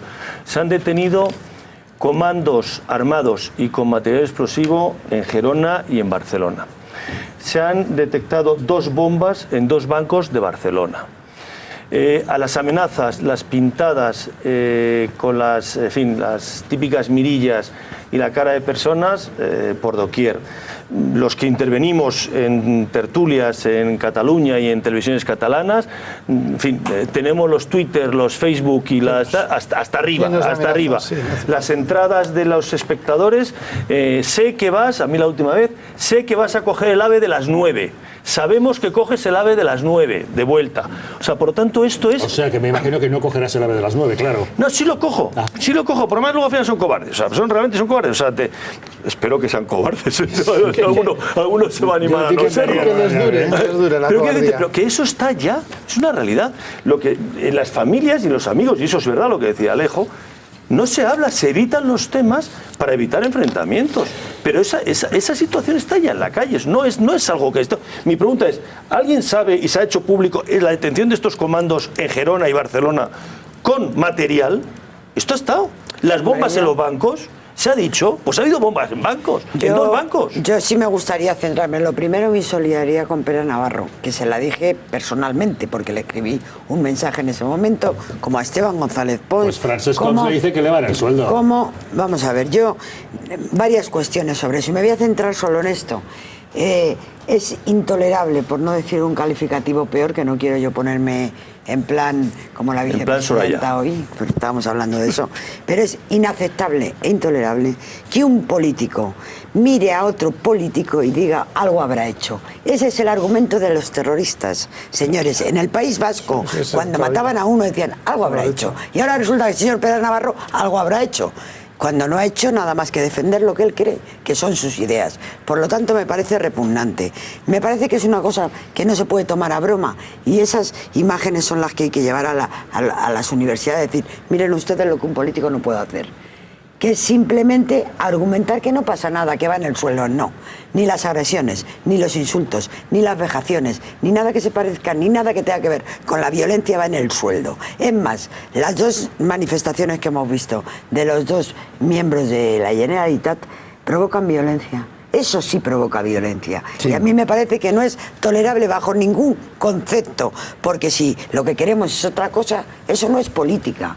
O O sea, aquí que se agreda a alguien por sus ideas no es tolerable, además de perseguible. Y yo creo que a la hora de medir no puede hacer distingos ideológicos de ningún tipo. Para mí los tres casos son igual. Sí. Me da igual que llamen hijo de puta, con perdón, al ministro del Interior, como él dice, que le llamaron, que le den una bofetada a Pera Navarro o que le tiren huevos al señor González. Yo estoy de acuerdo con lo que dice Esther, es decir, es que eso al final cuando dices que va en el cargo es como una manera implícita de justificarlo, es decir, es una manera de decir, bueno, no puede ser violento salvo que sea un político que entonces pues como que va en el cargo, y efectivamente es peligrosísimo, porque al final es que lo que pasa es que la víctima se transforma en el culpable o intentan que la víctima sea el culpable, es decir, como que ha provocado, y la verdad es que yo también siento indignación al escuchar esas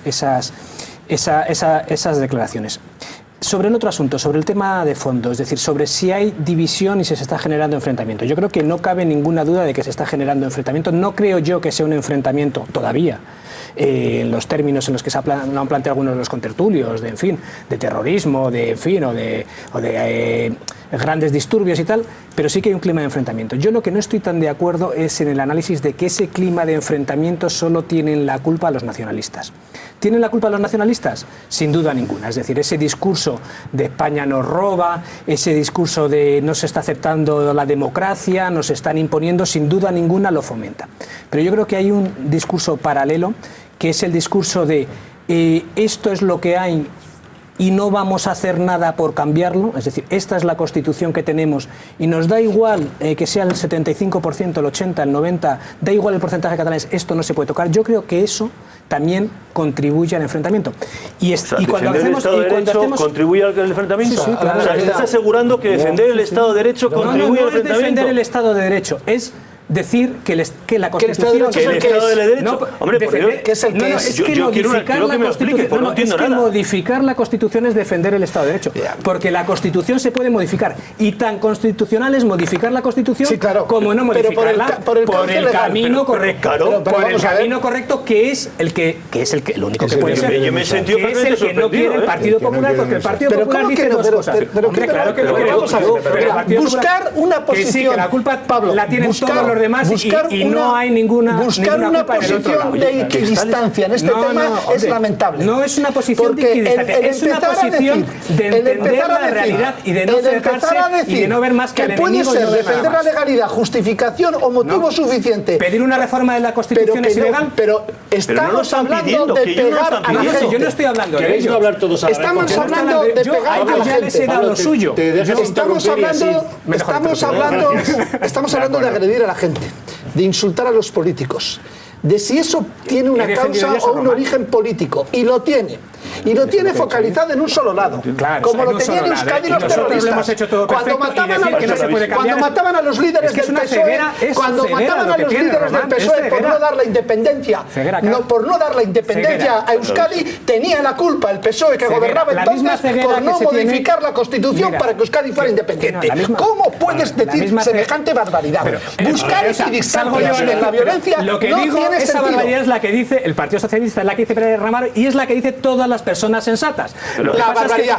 No, la barbaridad, según tú. Porque según tú estáis justificando los asesinatos que el PSOE ha sufrido en Euskadi porque no modificaba el marco constitucional. No digas barbaridades. ¿Cómo voy a estar yo justificando los asesinatos? Pues lo estás haciendo sin querer. ¿Qué dices? ¿Pero cómo que sin querer? Ahora en el discurso de la reforma es que cuando no seas radical, Román, que es que no eres más que barbaridades. Sois adanistas. Es que eres un radical, sois adanistas. No, ninguna barbaridad. Eres un adalista.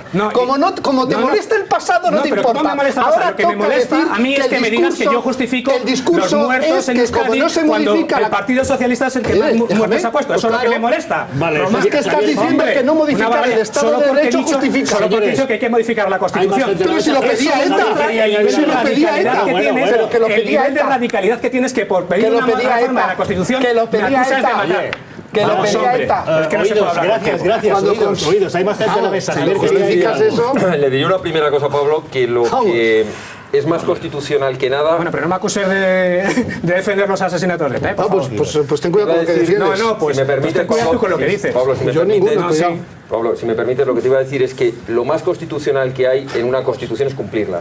Y, por ejemplo, cumplir el artículo 155 frente a un mandatario de una comunidad autónoma que se está saltando la Constitución de la ley, hombre, por ser del PSOE. perdona, el 155 está en la Constitución, cumplirlo es lo más constitucional que hay. Pero dicho esto, yo creo que lo que está ocurriendo en España es algo tan triste como que hay grupos de radicales llamados antisistema y grupos secesionistas vinculados a los partidos secesionistas que están propiciando la violencia. Pero no solamente la violencia de la agresión, que es la que estamos hablando ahora, es que violencia es también el insulto. También es violencia despreciar a aquel que no piensa igual que ellos. Por ejemplo, que está orgulloso de ser español en Bilbao o en Barcelona. Eso también es violencia. También es violencia amenazar, como escuchábamos ayer a la presidenta de la UVT, por supuesto, y además de delito, en las redes sociales. Eso también es violencia. ¿Y por qué se está produciendo esta violencia? Pues por dos cuestiones evidentes. La primera, porque en España se ha perdido el principio de autoridad, porque no se respeta absolutamente nada, porque se atacan a las instituciones, desde la jefatura del Estado hasta los magistrados, pasando por el Congreso, pasando por tal. Porque en España la impunidad está en el incumplimiento de la ley, se fomenta el incumplimiento de la ley, el incumplimiento de las sentencias. También porque se desprecian los símbolos nacionales. Quemar una bandera nacional o pitar al himno nacional, eso es violencia y eso se está promoviendo desde determinados partidos. Y el segundo motivo que quisiera añadir, y con ello termino, ¿por qué se está haciendo todo esto? ¿Por qué está ocurriendo? Pues simplemente porque se está premiando a la violencia. Es decir, se está trasladando la idea de que el que actúa con violencia en una manifestación, el que quema, el que insulta, el que amenaza, termina teniendo premio político. Y si no, que se lo digan a los terroristas de Bildu. Si no, que se lo digan a los terroristas de Bildu que están en las instituciones. En España se ha llegado a la triste conclusión, que no ocurre en ningún país, que quien se salta la ley, quien desprecia la Constitución, quien quema los símbolos nacionales, termina teniendo premio político. Y eso se tiene que acabar. Por lo menos en Vox lo tenemos claro. Mira, el pasado 12 de octubre, el anterior, a un padre de familia que iba con sus hijos y que decidió llevarlos a la Plaza Cataluña, le dieron una paliza. A Albert Rivera le mandaron una bala. A Vidal Cuadras le he visto yo con unos huevazos aquí, que le tiraban unos huevos aquí, que el hombre se lo tomaba a mofa y decía, para mí esto es una medalla que me ponen porque yo no voy a ceder al chantaje de los que insultan, de los violentos, de los independentistas radicales. Y oye, resulta que a un jugador de fútbol le tiran una banana y en 24 horas está repudiado el que lo hizo, condenado de por vida, expulsado del Villarreal, no podrá entrar en ese campo en ningún momento de su vida. Oye, qué bien, ¿no? Qué bien. Ahora, con lo otro nada, con lo otro impunidad, absoluta impunidad. Es que hay gente que piensa quiero terminar. Déjame terminar. Los independentistas radicales en Cataluña no han sido nunca pacíficos. Han sido violentos hasta que decidieron tácticamente envolverse en Esquerra Republicana. Antes hubo una cosa que se llamó Terra Lliure, que puso en 15, 20 años de actividad más de 180 bombas, que produjo la muerte de algunas personas, que produjo atentados tan absurdos como poner una bomba en la cola del INEM de Horta, dejando heridas a varias personas que estaban allí en demanda de empleo. Ahora hay una reminiscencia de eso, hay una nueva Terra Lliure. Esto está aprobado policialmente. Es el momento de empezar a preocuparse ante el momento político que vosotros mismos habréis visto que están todos esperando, en el que el Mesías Artur Mas pare, eche el freno de mano y estos que vienen detrás le hagan el sorpaso y vuelvan a la violencia. Porque es que la única manera de mover a Artur Mas va a ser producir situaciones de crispación y de violencia. Los socialistas las habéis sufrido durante 30 años. Cuando ibas al monumento de Rafael de Casanova, toda la mañana gritándoles insultos de arriba abajo. Los del PP, por supuesto. Todos los que no convenían en la radicalidad del independentismo pasaban por eso. Y por la noche, los días 11 de septiembre, se convertían en algaradas callejeras en las Ramblas y destrozos en el mobiliario no solo urbano, sino de los comerciantes que tenían allí sus negocios, impresionantes. Eso ha sido así cada año. Yo solamente quiero hacer una raya importante entre los demócratas y los que no lo son. Y para mí los que no lo son los que la Constitución se puede cambiar, claro que sí, si la propia Constitución lo prevé. Ahora, no a la pata a la llana, como ellos quieren, porque yo lo digo y ya la soberanía nacional no reside en el Parlamento. Aquí nos hemos dotado de una Constitución y de un Parlamento. Y le gusta al señor Mas y a sus consejeros o no le guste, eso él no lo puede cambiar unilateralmente. Dicho esto, yo creo que en Cataluña hay una situación preocupante de crispación. Otra cosa es que los violentos, que los hay de todos los colores y de todo tipo, aprovechen cualquier situación para todavía hacerla más complicada.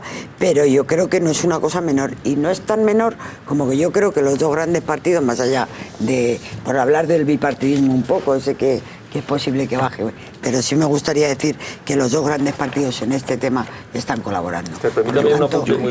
Por lo tanto, he puesto una punta al bipartidismo. No quiero entrar en que evidentemente vos y otros grupos políticos ahora vais a ir a las elecciones y podréis tener los resultados.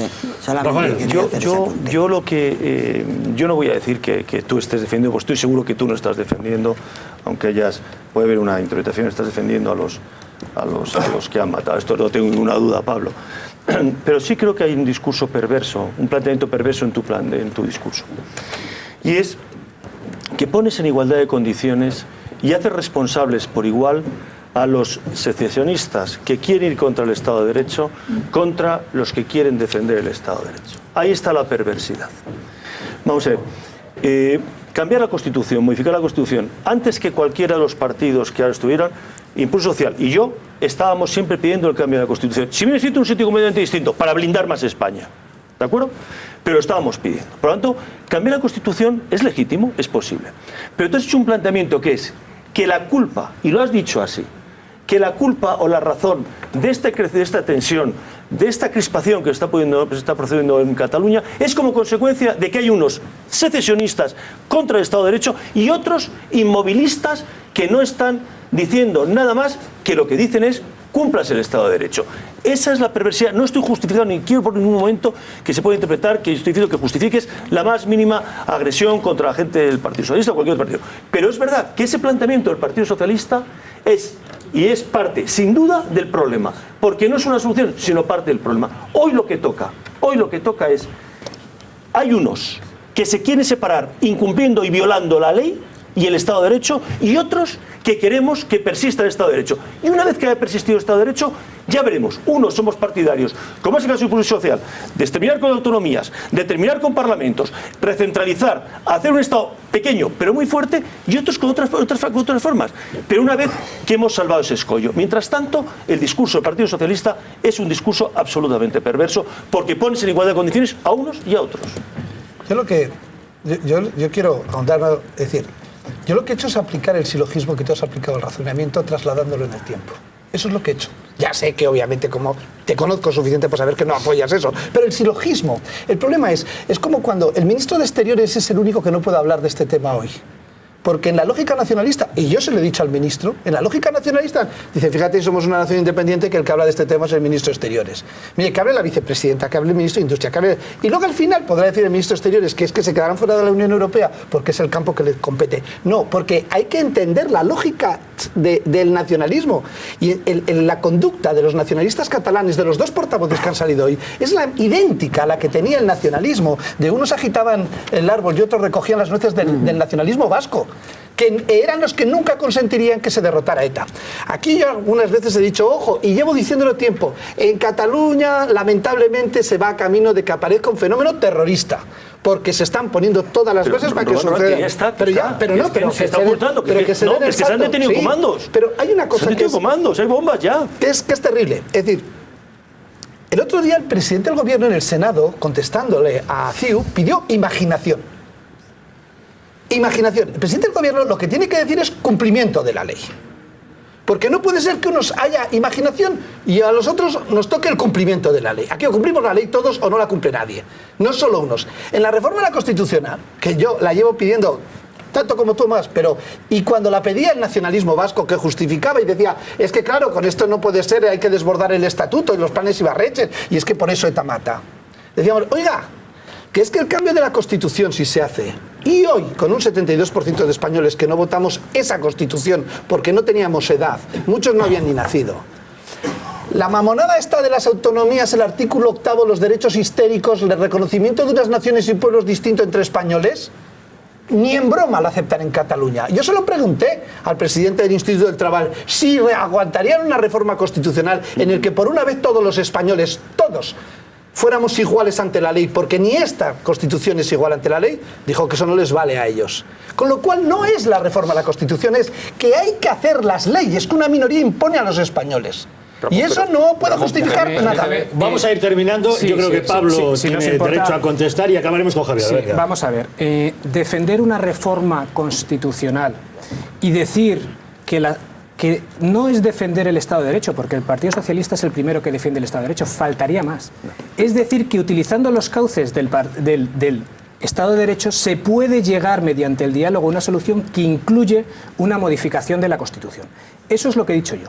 Eso es lo que he dicho yo. Eso lo es siento, lo que desafortunadamente no ha sido así. Está la grabación, ¿eh? Eso es bueno. Igual has querido decir eso. Has querido decir y es peor. Eso es lo que he dicho yo. Eso es lo que he dicho yo. Eso es lo que dice Pere Navarro. Eso es por lo que le han pegado seguramente a Pere Navarro en Cataluña.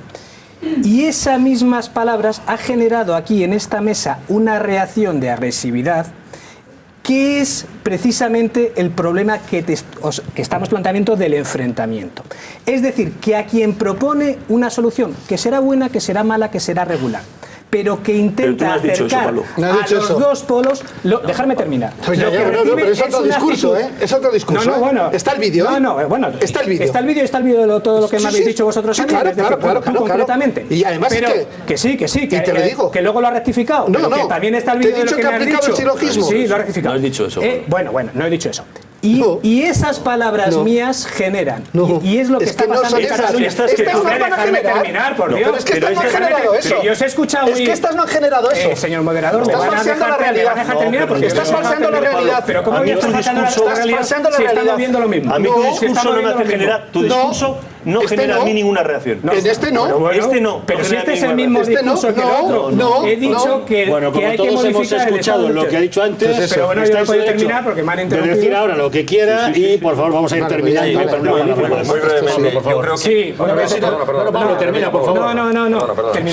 Por terminar. Es decir, cuando alguien plantea soluciones que son de diálogo, generan rechazos en los dos extremos. Lo hemos visto ahí y lo estamos viendo hoy. Vamos con Javier. Es que mientes. Es que es el señores. Yo miento y tú dices barbaridades. Gracias. Prefiero decir barbaridades que mentir. Bueno, vamos a escuchar a otros. Prefiero decir barbaridades que mentir. No, has dicho barbaridades más gordas como que yo defiendo a las víctimas del terrorismo. Por favor, esto. Te lo he puesto como ejemplo. A mí me gustaría que cuando se pone encima de la mesa y se habla de la palabra modificar la Constitución, no nos olvidemos, y creo que Ramón lo adelantaba antes, que lo primero que hay que hacer es cumplir la Constitución. Por ejemplo, cumplir el artículo 1, que nos reconoce a todos los españoles la soberanía nacional, o el artículo 118, al que nos referíamos antes, que obliga al cumplimiento de las sentencias que no se están cumpliendo en Cataluña, o por ejemplo el artículo 155. Primero hay que cumplir la Constitución y luego estaríamos legitimados todos los españoles para hablar de la modificación. Por cierto, hay muchos españoles que sí modificaríamos la Constitución después de que se cumpla, pero para reforzar la unidad de España, para hacer un Estado de derecho, para justo lo contrario de lo que nos están pidiendo, para un Estado de derecho más fuerte.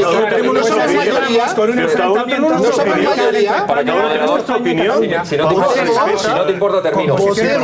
Estamos de bien. La inmensa mayoría, la unidad nacional, estaba diciendo, el Estado de derecho, el cumplimiento de la ley y la igualdad de los españoles. La inmensa mayoría de los españoles, que no nos olvidemos, es en quienes reside la soberanía nacional. Si modificaríamos la Constitución, insisto, después de que se cumpla esta, que de momento no se está cumpliendo, la modificaríamos para reforzar estas cuestiones. Claro.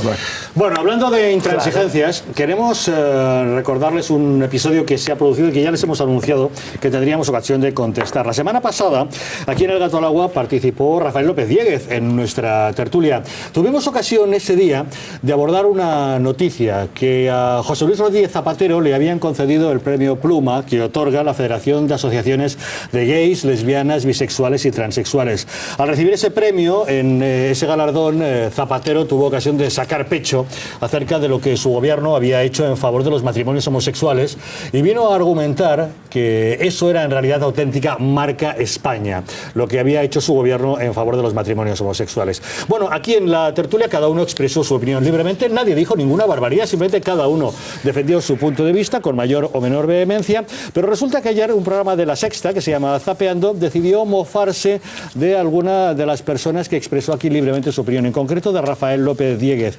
Ante lo que él dijo en el programa Zapeando de La Sexta, han venido a decir que sí, qué barbaridad está diciendo, que si este hombre tenía que haber pedido perdón por haber venido borracho, drogado y después de haber estado jugando a la Ouija con Franco. En fin, toda una demostración de tolerancia la que han hecho. Vamos a ver cuál ha sido el análisis que ellos han hecho de nuestra tertulia, que por cierto, les agradecemos que vean. Para uno achuchable de verdad que hay, porque a mí me dan ganas de estrujar también a otro señor, pero por otra cosa. ¿Sabéis quién es Rafael López Diéguez? Hombre, el candidato a las elecciones europeas por Impulso Social, que es tertuliano en El Gato al Agua. Sí, sí, bueno, pues Rafael se quiere ir a Bruselas, pero yo de momento le he mandado aquí al lado, al rincón de pensar.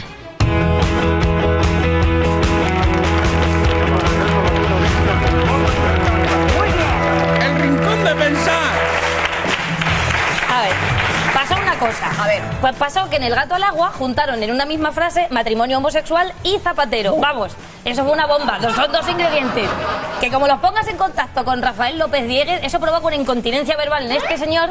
Pero bueno, que por si no le conocéis, para que veáis ahora en el vídeo quién es el que parece más de derechas todavía que los demás y lleva gafas. Nada más. ¿Quién ha pronunciado la frase el matrimonio homosexual es marca España? José Luis Rodríguez Zapatero ha hecho esta aseveración diciendo que se siente orgulloso de haber cambiado la vida de miles de personas. Desgraciadamente tiene razón. Hasta ahí podíamos llegar. Hasta ahí podíamos llegar. Desgraciadamente tiene razón. Yo creo que lo que evidencia este señor es que, aparte de ignorar muchas otras cuestiones, es que desconoce el significado etimológico de la palabra matrimonio.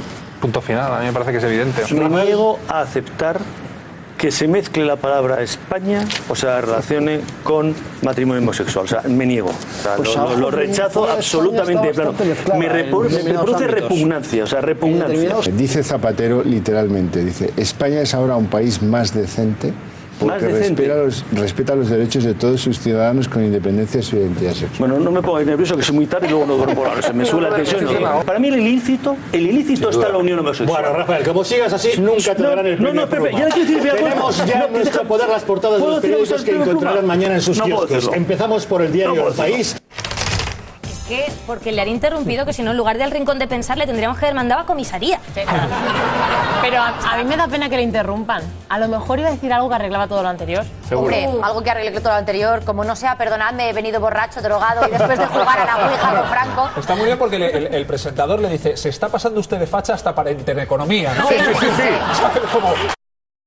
El presentador, como ustedes se habrán dado perfecta cuenta, le interrumpió por una cuestión de tiempo en el programa, no porque en ningún momento pensáramos que se pasa de facha, incluso para Intereconomía, pero será el propio Rafael López Diéguez quien nos haga la valoración que considere oportuna. Bueno, yo no he tenido oportunidad porque no sigo este programa, por lo tanto no es la primera vez casi que lo veo, si bien es cierto me habían hablado de que había. Vamos a ver, miren, nosotros estamos muy acostumbrados, ¿no? Hay tres lobbies que son implacables en España, ¿no? Que es el lobby secesionista, al que nos estábamos refiriendo hace poco, el lobby abortista y el lobby homosexual.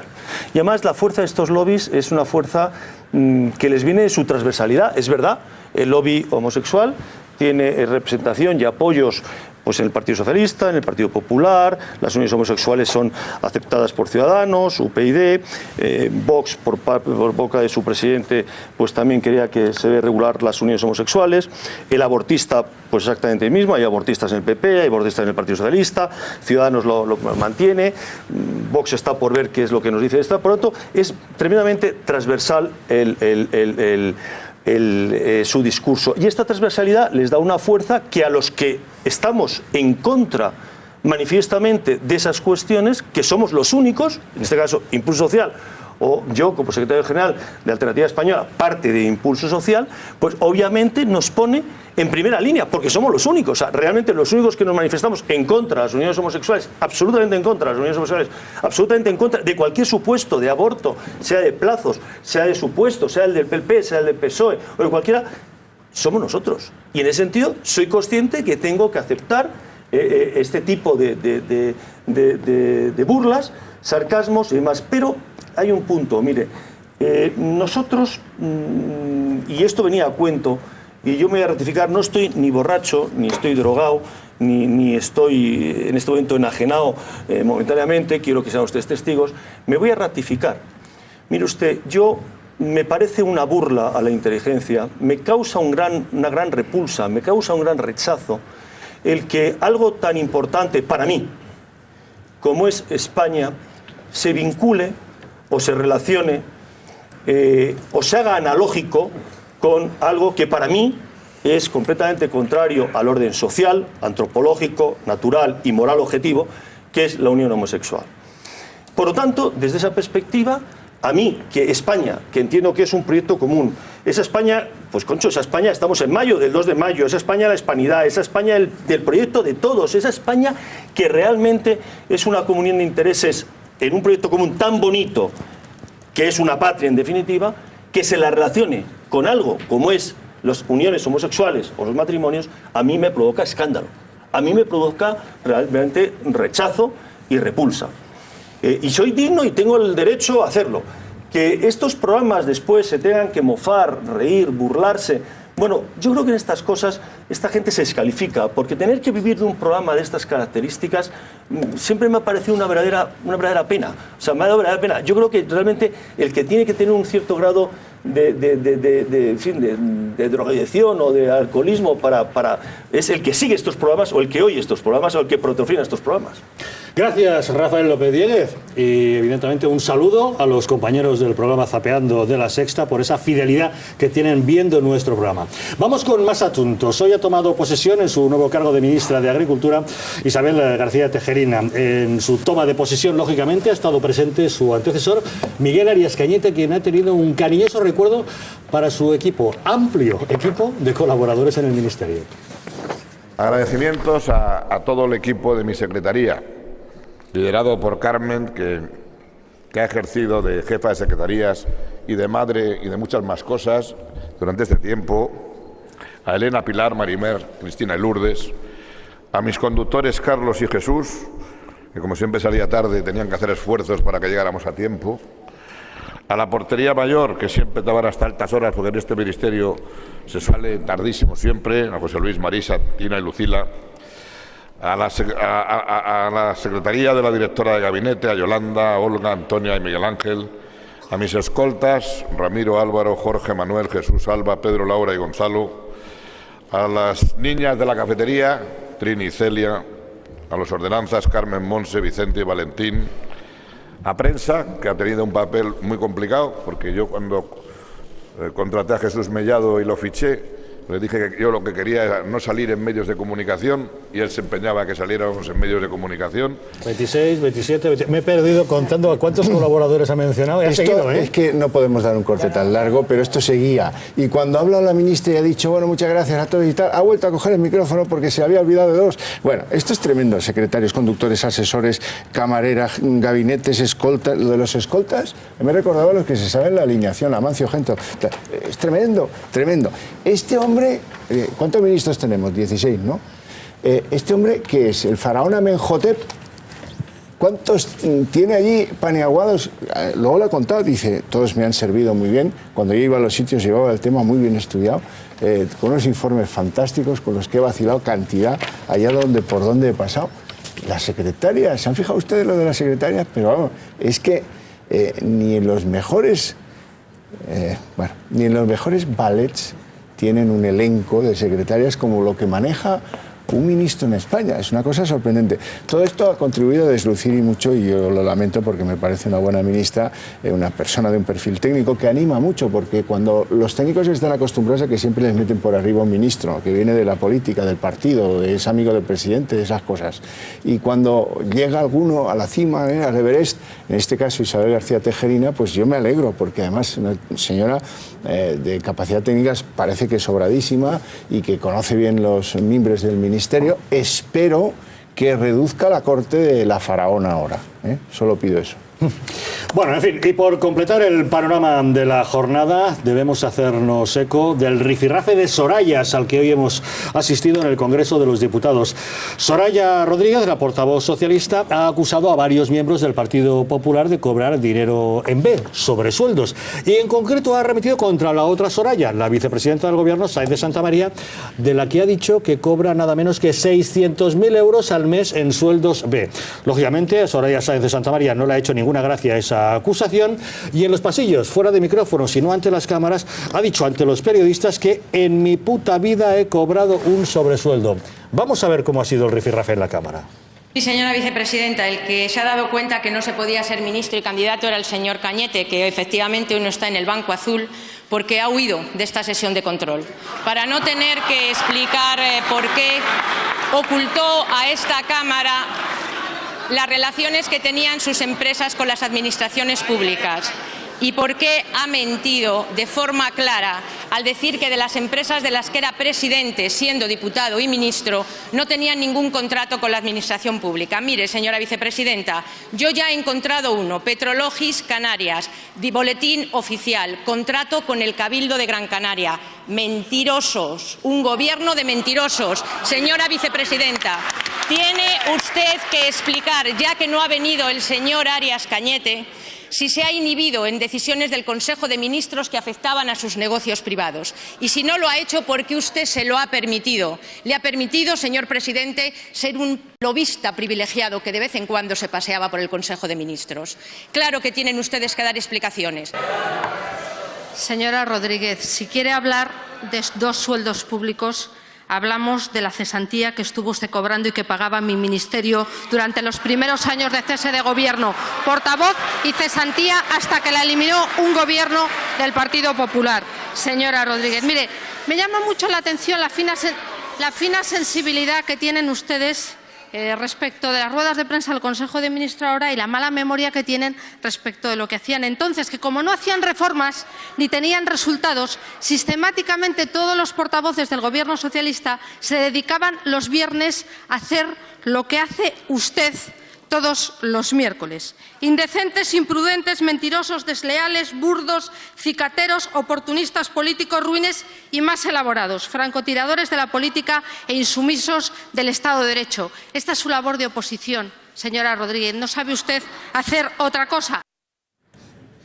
Vaya nivel de lucha libre en el barro, el duelo de las Sorayas de hoy. ¿No les parece, Esther? Cronista parlamentaria habitual, que conoces bien estos rifirrafes. Yo hoy es verdad que, lo primero, si hay una acusación de que se está cobrando en sobresueldos, Soraya Rodríguez cree que esto es así, se tiene que ir y denunciarlo. Yo que creo que hay cosas que ya en este momento del partido no se pueden tolerar ni por asomo, ni siquiera una insinuación, porque ya si yo nunca había visto a Soraya de Santamaría así, yo no estaba hoy en el pasillo. Es verdad que en privado todos tenemos un lenguaje un ciento relajado, y también los políticos, si hablamos en confianza y se dicen tacos.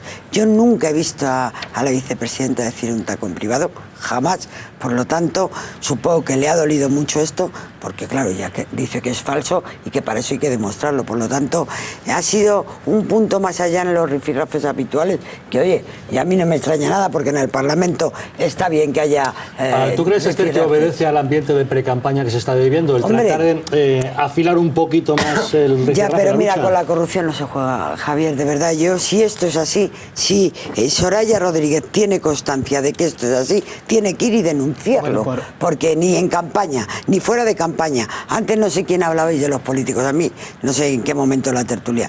A mí me duele muchísimo porque, y sé que esto no es popular y que no os gusta cada vez que lo digo, pero yo creo que hay que recuperar la política con mayúsculas, la de verdad, que hay que recuperar el buen nombre de la política, que no podemos seguir diciendo que todos son unos chorizos y unos corruptos, porque eso va contra la democracia y eso posibilita que venga populista, que venga gente que a mí no me gusta. Por lo tanto, los rifirafes vivos, políticamente agresivos, bueno, pero falsedades en torno a la corrupción no.